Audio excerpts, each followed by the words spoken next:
All right, we are going to go ahead and get started. Thank you for joining us for our Courageous Conversation series. This series is aimed at community members, families, parents, and guardians. And it's just an opportunity for us to share and learn from experts in the field of diversity, equity, and inclusion. Today, we are happy to have Ms. Butler here with us. She's going to be talking about having difficult conversations with your students at home, and I will read you some of her bio. Ruby Butler is a sought after motivational speaker, instructional coach, educator, and diversity, equity, and inclusion professional. As a native of Indianapolis, Ms. Butler has spent over 23 years dedicated to improving the lives of young people through education. She believes educators have the power to change lives on a daily basis.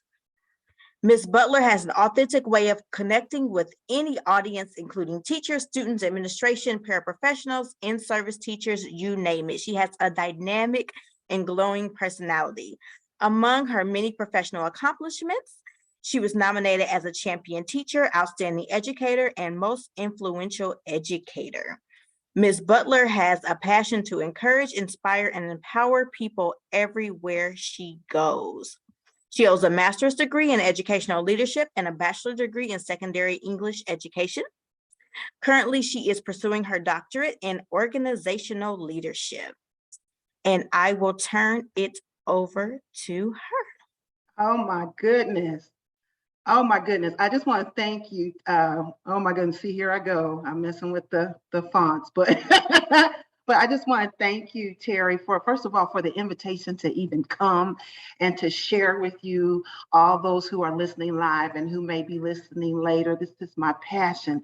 Out of everything that you heard Terry say about me, what I want y'all to walk away with is knowing that I am a mom, and that has been my most important job.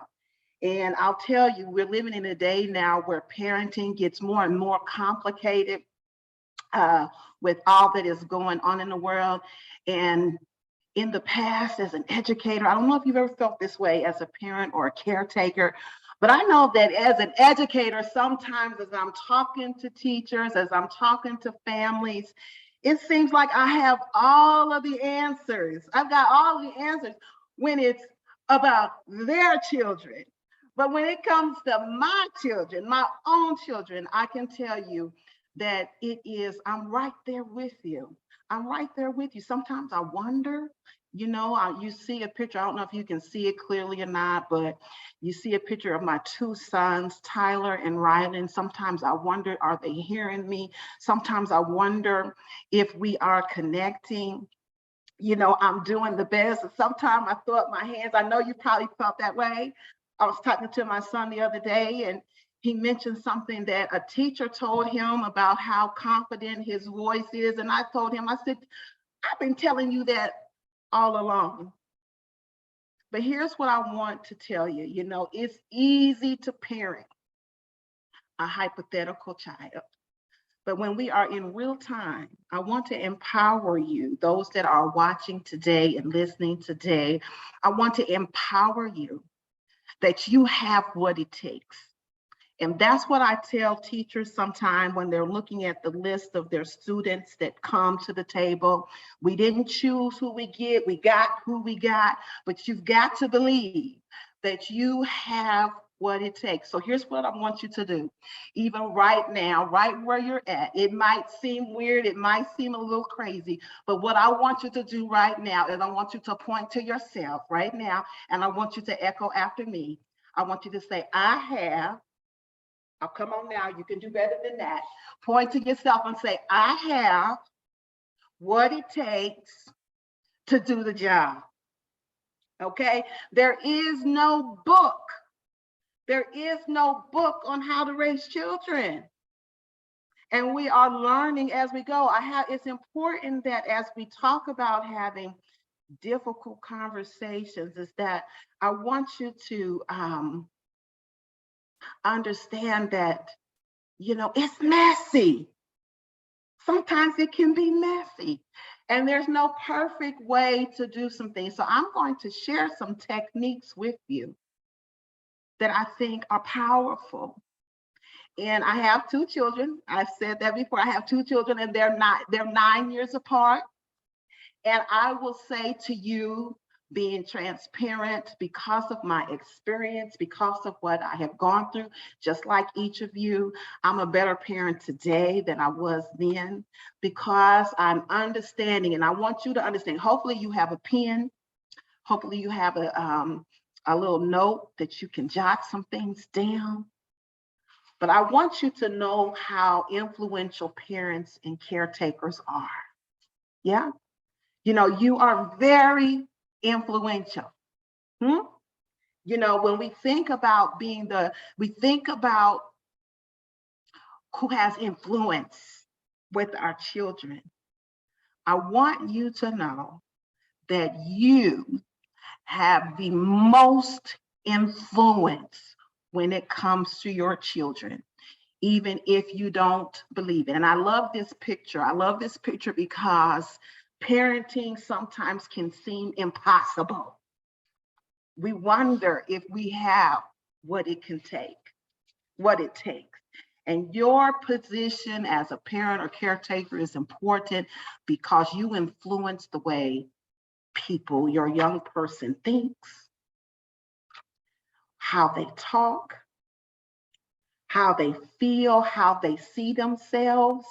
And we're going to talk a little bit more about that, and how they treat others. So you, my friend, my virtual friend, my cyber friend, those who are on this recording, you are very powerful and very influential. Now, with that said, there is some good news.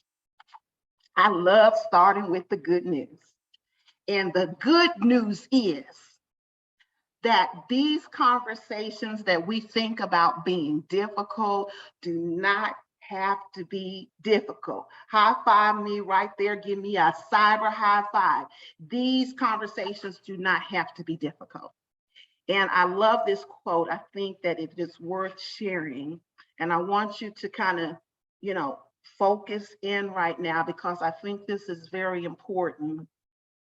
It says, being able to talk to your child about subjects that are hard or uncomfortable is a beautiful gift in which you as a parent or caretaker can give to your child.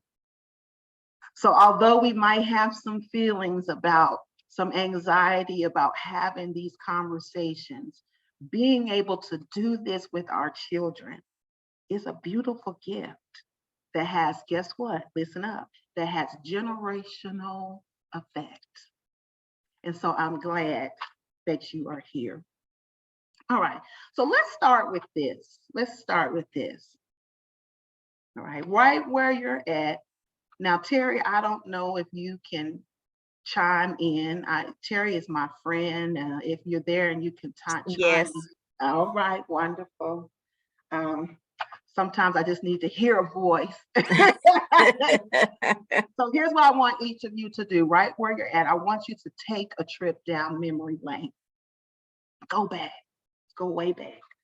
Go back. I want you to take a moment and I want you to reflect on your own experience growing up.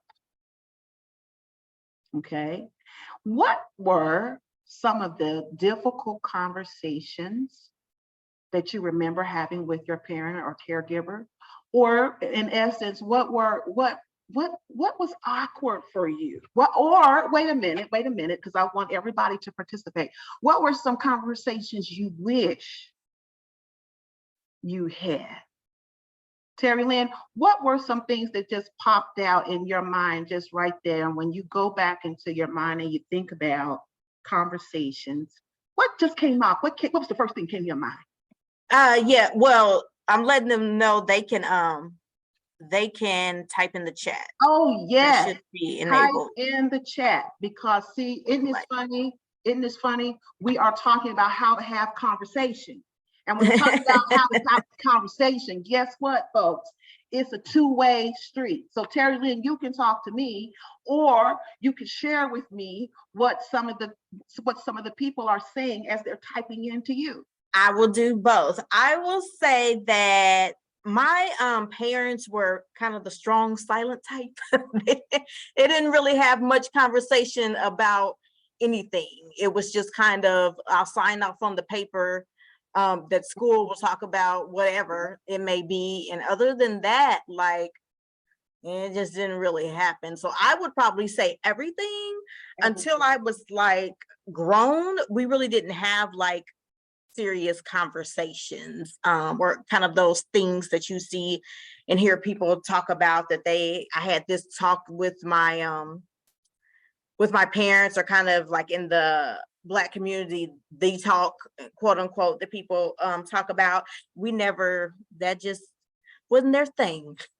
Oh yeah, and you know, you're bringing up a good point. In different families, that's what I love about the work of diversity, equity, and inclusion, because part of our work is including families and honoring the fact that families are diverse, and how we communicate in families can be diverse as well.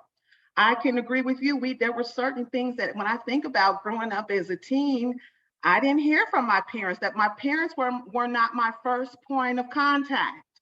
Okay, they came in second or third hand, and then some topics were taboo. You know, we never talked about it. Even now, we've never talked about it. So here's what I want to share with you is that when I found out that I was going to do this presentation for you, one day I sat up and I started to brainstorm just some difficult topics that our young people are facing today. And as you can see, you know what, all of these things, as the day went on, you know, my list grew and grew and grew and grew. But what I began to understand is that many of the topics have been around for eons. They're not new topics outside of, you know, the things that have to do with technology. You know, when I think about, you know, how our children are getting information, a lot of times they are getting information before we do, and we'll talk about that. But what I want us to think about for this conversation today, and this is probably one of the most important things that I share with you today, is that we won't go deep necessarily on specific topics. I'm going to touch on some hot topics, don't worry. But I want us to focus on the way we communicate with our children. And some of us, I'm talking to myself, some of us may have to do some shifting because of how we were raised, how we were brought up. And the reason why this is so important, I hope you see this quote, is because the way we talk to our children becomes their inner voice. I want you to marinate on that for just a moment. The way we talk to our children becomes their inner voice. And proof of that is, if I don't mind, one of the things that I do is I share I'm an open book. I share my own experiences because that's what I see the world through. My parents have been gone. They have transitioned over probably about 11 years ago. They're not here. But do you know that there are some times when I'm in a difficult situation that I will look up and I will just ask them as if they were right there. I would say, Mom, Dad, help me. What should I do? What can I do? And do you know, I can hear them. It's almost as if I can hear them speaking to me because I have heard them so much. It's almost like I know what they are going to say. So their voice has actually become my inner voice. Do you understand what I'm saying? So the way we talk to our children is very important because after our job is done and our young people are grown and in the world, our voice is their inner voice. All right. So technique number one, I want to share with you. I told you I have about 5 or 6 techniques that I want to share with you. Now, I have a pen because, like I said, I am a teacher to my heart. And when I have conversations like this, even though I am the teacher, guess what? I'm helping myself. So technique number one that I want to share with you, I'm going to write this down. And it says, rethink your style of communication. Write that down.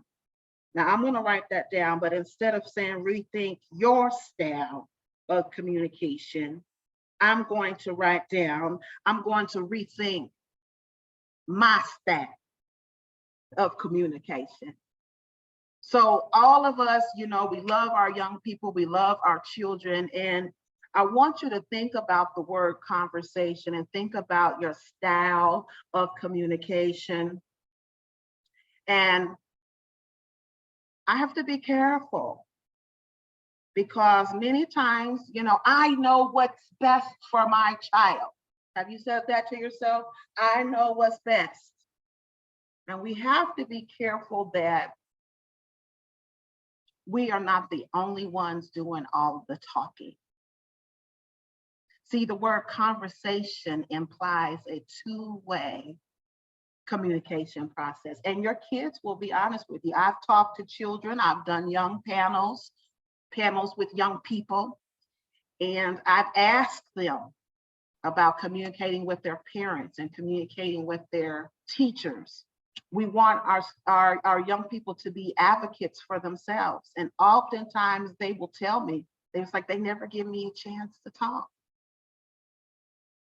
They talk at me instead of with me. Echo after me, right where you're at. I know it sounds crazy. I want to talk with, come on, I want to talk with, not at. So I want you to rethink your conversation. And here's another tip. I just want to drop this to you. Oftentimes I would tell students, and I think it applies at home. Now, some of you, when the first time you hear this, it may fall on your ears a little awkward, but I would tell them, listen to this carefully, parents and caretakers. Whoever is doing the most talking is doing the most learning. Write that down. That's a gem and that's free. That's free. Whoever is doing the most talking is doing the most learning about a particular topic. And so I encourage talk. That's a shift. I'm thinking about what Terry Roberts Leonard said when she talked about her family. That's a shift. Some of these things are generational, where we just don't talk. We're just going to be quiet. But who's ever doing the most talking, see, is doing the most learning, because when you talk, you hear yourself. Take a look at these pictures. Do you identify with any of those pictures? Take a look. All right, so that is communication technique number one. All right, write that down. Rethink my style of communication. I want to challenge you. Now my son, Rylan, he just graduated from high school. This is just a tip, just came to me, is that when we are talking to each other, we give each other a signal when the other person wants to talk. So I will be talking, and it's something simple. It's not dramatic. So don't think I'm about to show you something. All that. We just put our finger up, just like this. Just put our finger up. Because I'm going on, and he's like, Mom, you're just doing the most. You're talking, doing the most. And he just puts his finger up, and that lets me know he wants to talk. All right, then he's talking. He's expressing himself, and then my finger goes up. I let him finish his talk. And then he knows I want to say something. See, these are, and that's a different way of thinking than when I think about how I was raised, because how I was raised, I did what I was told, period. No questions asked. Okay, so that's technique number one. Now, technique number two, let's see what it says. Oh, this is good stuff. Write this down. Technique number two is consider the timing. And we're going to talk about this even from a clinical point of view, okay? Consider the timing and all persons' emotional state. Write that down. The timing and all persons' emotional state. Oftentimes we are reactive. We try to have conversations when, guess what? We are at our highest emotional state. Look what this quote says here. I love this. I love quotes. It says, you will never have the hearts of your children if you talk with them only when something has gone wrong. Think about that. If we're only going to have conversations when stuff goes wrong, okay, let's have a talk. We need to have a talk, but it's always negative. What does that say, even though we're not saying it? What does that say? That means that anytime that we get into a conversation, it's always negative. Well, who wants to have a talk if it's always negative? I know I don't. And then I want us to think about, okay, we said the timing and all persons' emotional state. So that includes you as the caretaker or parent, and it also includes your style or your child. I apologize. It says your awareness of your own mental state, emotional pain, trauma, beliefs, values, biases is key to not passing it on to someone else. That's good. So let's talk a little bit more. Let's go a little bit deeper in this because I want to show you something. I found this. All right, now, when we're thinking about the brain, this is just a nugget that I want to give. I feel like understanding the brain is good for parents, it's good for teachers, it's good for children. We talk about that. This is all of us, we are usually on a baseline, you know, just like right now, I'm not overly excited. I'm not overly experiencing any, any particular emotion. But now take a look at that red line. Do you see how that red line goes up? Okay, so let's just say that red line is my emotion. When I'm very excited, when I'm very, or it could be stress, or it could be anxiety. See, when that goes up, then that orange line, do you see that? That orange line is cognition, and that refers to our understanding. Do you notice that as our emotion goes up, our cognition or understanding goes down? Oh, as parents, we have to think about this brain research, because a lot of times when we want to have conversation about any topic, but let alone difficult topics, we are responding when we are at a higher emotional state.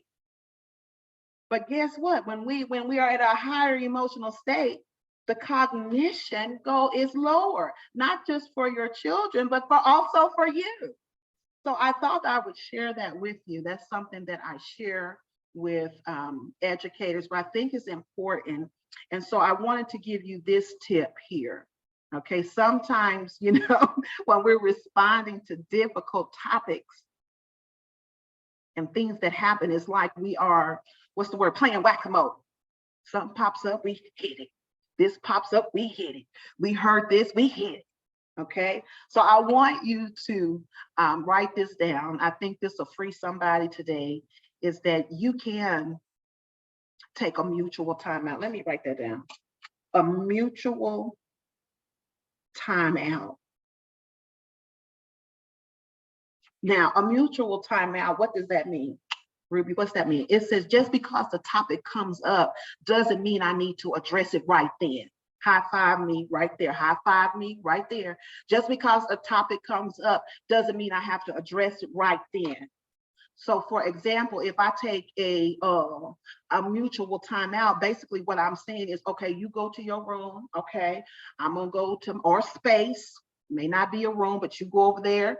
I'm gonna go over here. We're gonna let me think, let me get my thoughts together, and then we're gonna meet back up in about 10 minutes, whatever you set it for. And when you do that, it doesn't take long, but it gives you an opportunity to check your emotional state.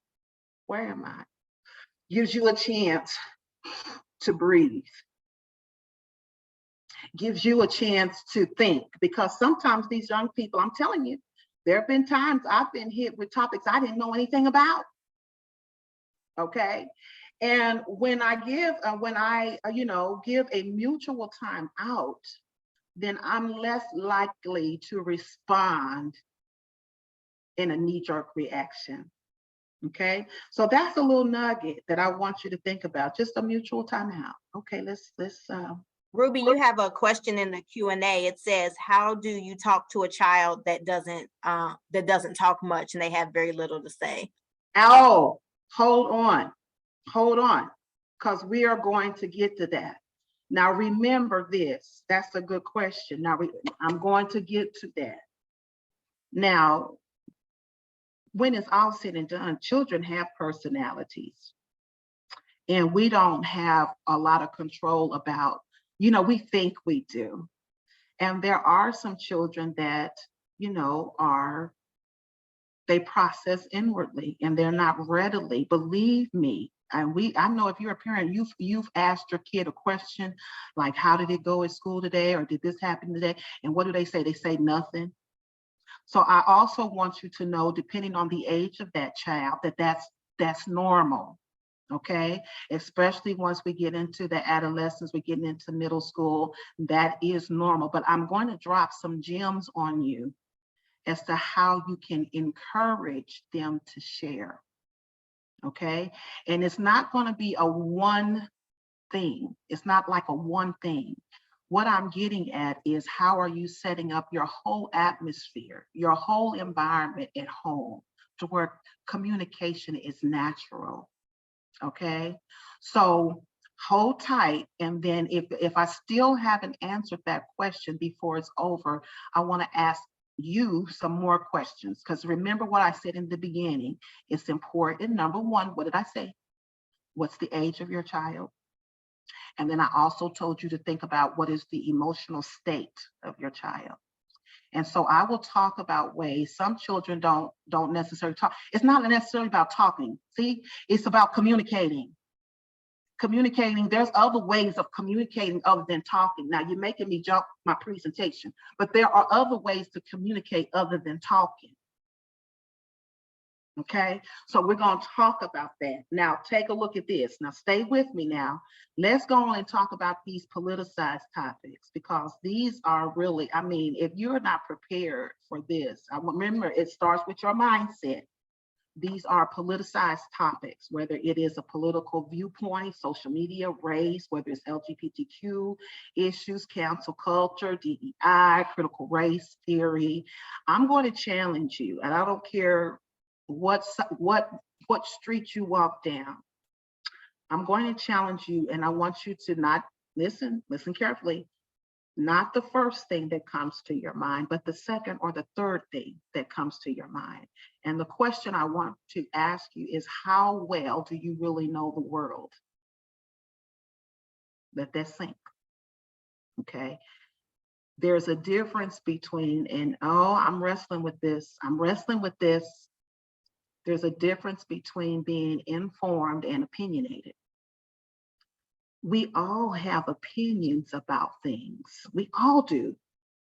But very rarely do we sit down and reflect and analyze, where were those opinions formed? What are they really rooted in? Okay. And if we are trying to have an understanding and really trying to communicate with our children, I'm going to suggest, like, especially on these hot topics, these ones here that you see on the screen, that when you have these emotional, or not emotional conversations, they could be emotional, but when you have these difficult conversations, before you get into it with your young people, are you speaking from being informed? Are you speaking from being opinionated?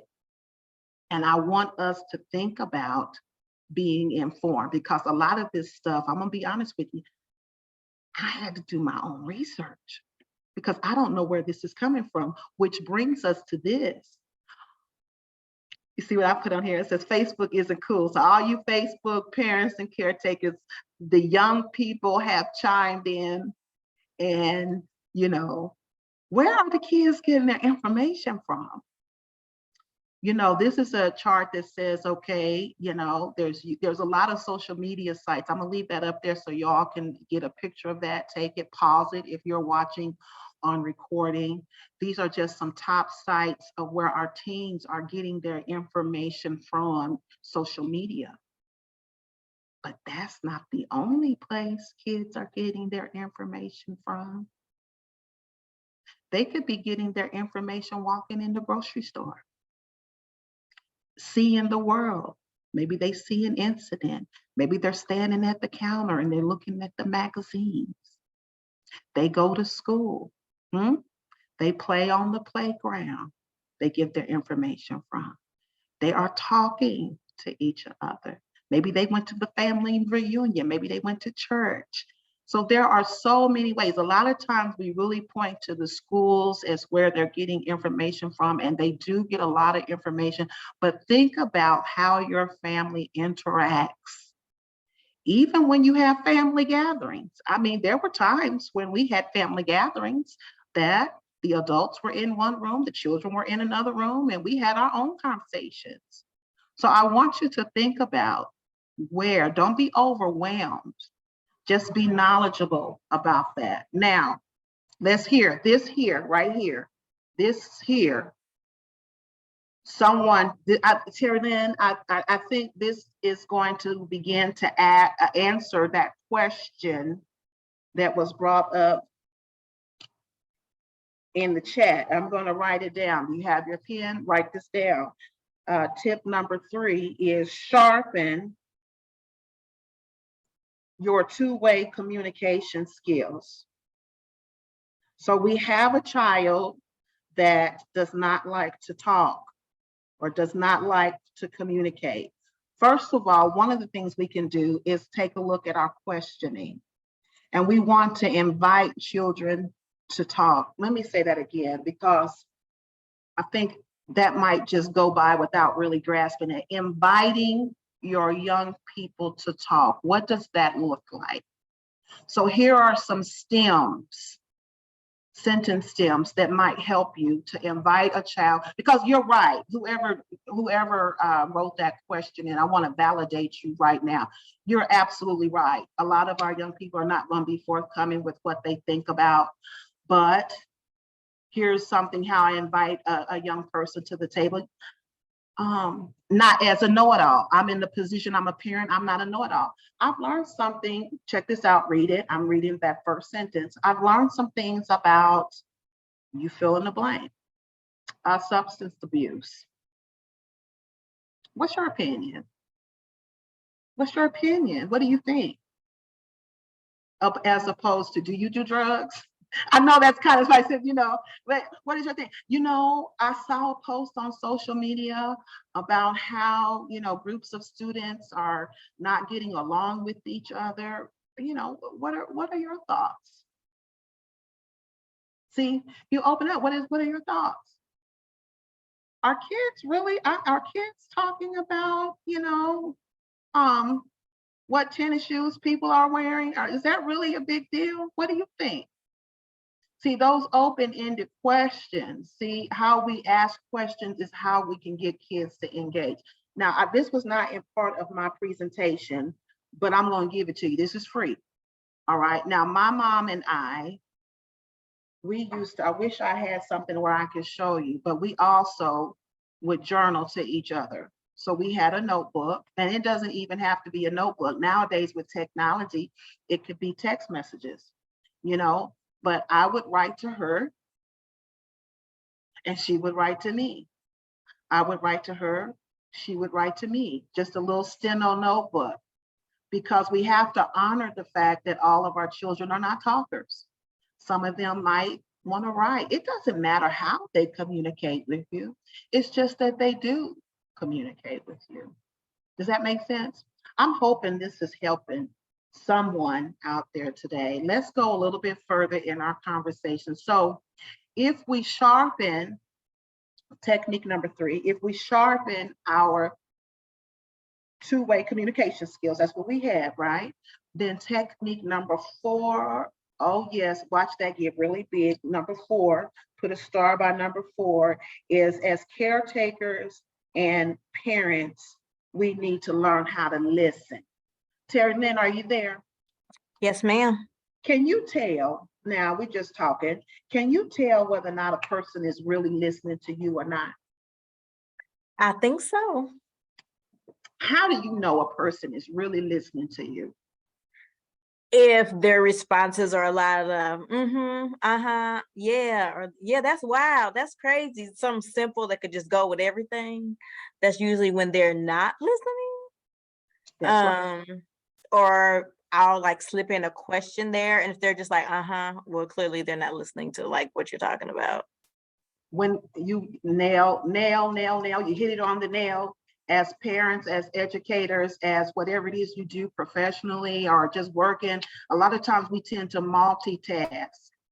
You know, we might be cooking something on the stove. We might be, washing dishes, or we're doing so many things because we only have a certain amount of time. But the art of listening, and what does listening look like? Listening is not just with your ear. Listening is with your whole body. So on these difficult conversations, stop what you're doing. Stop what you're doing. It can wait.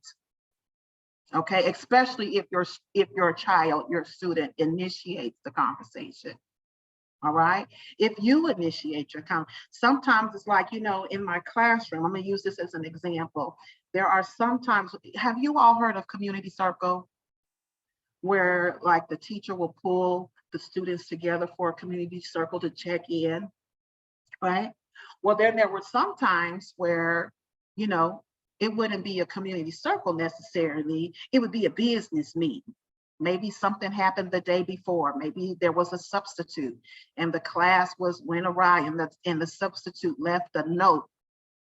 And I'm like, okay, we're going to come together. We're going to have a business meeting, because see, I set the tone. I set the tone. And if it's important, then it's got my whole full attention. I'm listening with my body.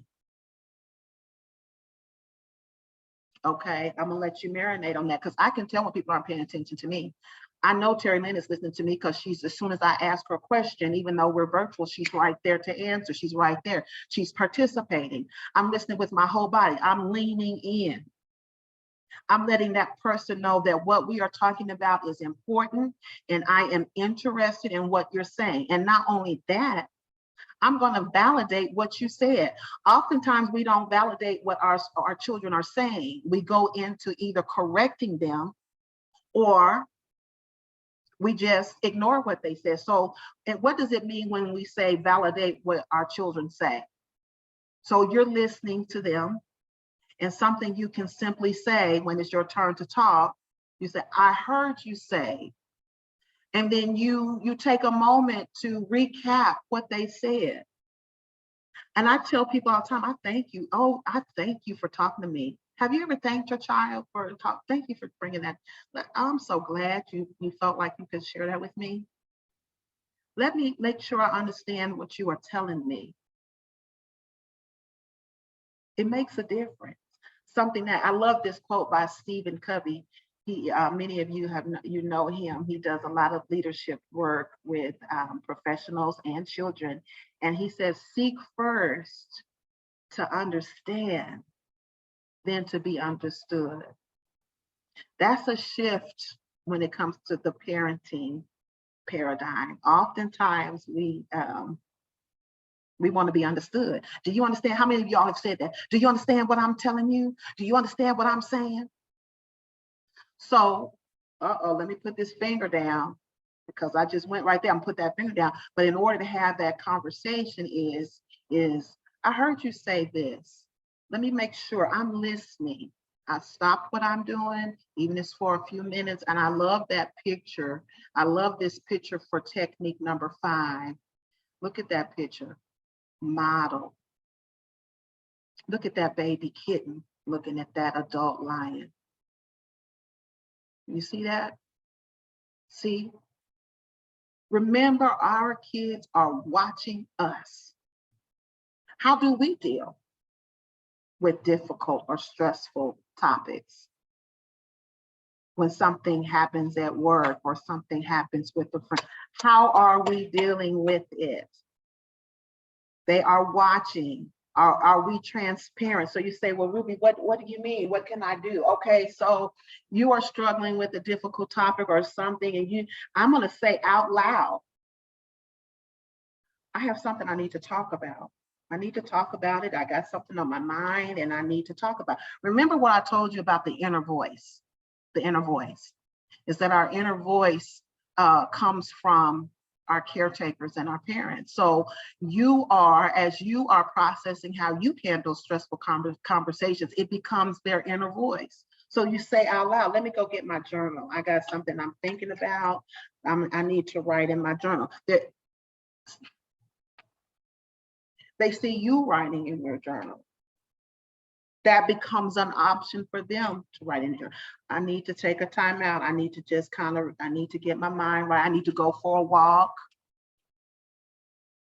See, and they begin to model that. See, that's what I'm saying, is that it's not just one thing. I want you all to walk away with, how can I create an environment at home in which communication, I was saying conversation, but I think communication is broader than conversation. Become the norm. So I found this, it reminded me of my, take a look at this. It says, these are just one word reminders. Sometimes, and I'm just gonna be honest. When it comes to my boys, I can only speak from my own personal experience. Less is more. Less is more. Instead, I'll tell Rylan to do something, or I'll say, I need you to go to your room. I need you to clean up your socks. I need you to make your bed. Don't forget to do. And guess what? They get the first thing done. And then, did you hear what I said? Now I guess I'm gonna have to say it again, because you never do what I ask you to do when I tell you to do it. All the time, it's just this long, and we go back, and here it is. I'm the one just ranting and raving. And so I love this where it says one word with my towel. Stop nagging. I'm working on that. Dog. I said, get the dog, take care of the dog, and be done. We talk too much.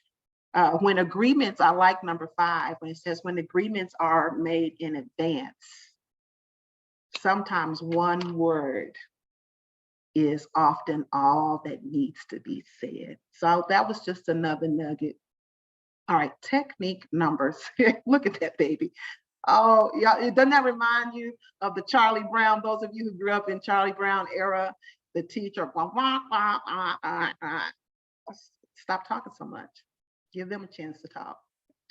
Now, I want to share this with you. Communication technique number 6, write this down. Write this down.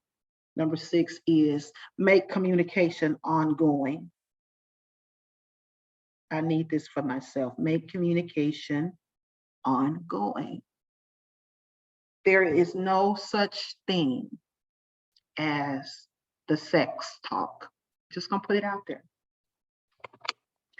There's no such thing as the LGBTQ talk. There's no such thing as the race talk. As whatever you want to fill in the blank. There's no such thing. These are conversations that we marinate on. We come around again and again and again and again. And so I want you to think about, as you reflect on times where you do communicate. I know things are different. I'm gonna share this with you. I'm one of 9 children. Yes, I am. And my parents were the baby boomers. And that was during the time, if your parents were part of the baby boomers, you know, we ate around the table. And then the dining room table turned into the homework table. And you did your homework there. Times have changed. But that doesn't mean communication has to stop. So think about the times that you do share a meal. Maybe it's not at the table. Maybe we are on the floor in the living room. Think about the text messages. You know, we have these phones. You know, do we start off the morning sending text messages to our students about, you know, have a great day, just little things. Or how are you doing? My son is in college now. I've been waiting for him to call me. Guess what, y'all? They stopped calling. But when he needs something, he sends me a text message. I'm like, oh, I got to recognize that the communication is going to look different than what I'm used to. He needs mama. He needs mama to encourage it. He feels like quitting. He sent me a text. He says, Mom, what do you think? You think would you be disappointed if I quit the team? He loves football. I said, I text him back. I said, would you be disappointed? And that was my end to talking to him. I want you to think about, you know, notes. And the good thing, technology isn't all bad, because the good thing about cell phones is that we don't always have to be in the same place. We can have a family FaceTime, a family Zoom, a family meeting. We can have people come in. They don't have to be long. I love that picture there that shows the notes on the refrigerator. It's communication. Communication. Think about how you communicate, even at home. So let's recap today. I'm so glad, again, Terry Lynn, come on back on. I am so glad that you all decided to come to this presentation about how do we talk about difficult conversations with our students. It's not a one and done. Remember, I want us to rethink our style of communication. Is it two-way? Is it two-way? We're going to consider the timing. And remember, guess what? We don't have to address everything as soon as it comes up. We can take a mutual timeout. We can be informed. And we are considering the emotional state of all people. It's very important that you consider your own emotional state too, because remember, you develop that inner voice. Your voice becomes your child's inner voice. We're going to sharpen our two-way communication skills. Don't expect things to change overnight, but we're asking open-ended questions. We're asking questions like, what do you think? Don't assume everything. Most importantly, we're going to listen. Listen with our whole bodies. Listen with our whole bodies, especially in those when it's these difficult conversations. And remember, we don't want all of our conversations to be negative. We don't want all of our conversations to be difficult. It doesn't have to be difficult. But then you say, and I probably think just as important as listening is modeling, because remember how I started out this presentation. I started out with that tree. Sometimes it seems impossible. Are my students, are my children listening to me? Do I have what it takes? But you do, because you are modeling, you are teaching, you are being thoughtful about how you handle situations. Remember, think about all the things you got from your parents or caretakers. Just by watching, not talking, just by watching. And then finally, I want us to think about how we can make communication ongoing. Don't wait to have that conversation. Communication becomes the norm, whether it is texting, whether it is putting notes on the refrigerator, whether it is sharing a journal. All of those things create an atmosphere that helps us have difficult conversations with our students. Thank you. Thank you, Terry Lynn. Thank you for inviting me to today. I hope this was helpful. Please feel free to give Terry Roberts Leonard any of your feedback, and hopefully something that was said today reaches into the nooks and crannies of your hearts and makes a difference as you are communicating with your young people. Thank you, Ms. Butler, for joining us today and for sharing these gems on this topic. I certainly have some things that I need to reflect about in speaking and communicating with my own 3 children, so I appreciate that. Thank you, everyone, for attending. And we will have one of these every month, so stay tuned. If you registered for whichever ones you registered for, you'll receive a reminder about a week out before them. All right, thanks and have a great afternoon.